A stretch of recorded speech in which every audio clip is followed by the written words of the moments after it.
My name's Travis McDowell and I own Fab Engineering. We're in Winamac, Indiana. Doing this for 12 years or so now and been a member of the FMA for 10.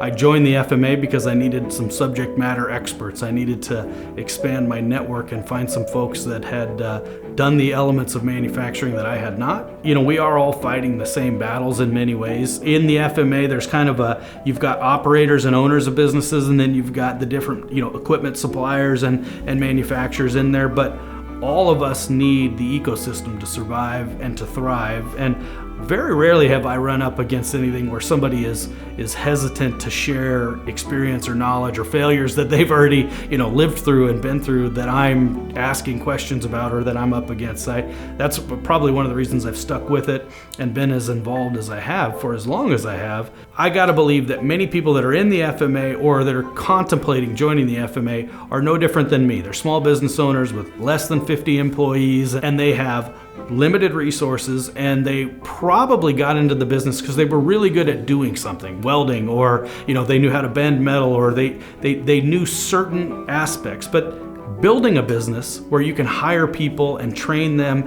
and go compete against the bigger players, being a member of the FMA allows you to punch way above your weight class. And I think the tools, the training, the networking are an easy solution for small businesses. The amount of value that we extract back out of that, I could not quantify it. Join the community moving metal fabrication and manufacturing forward.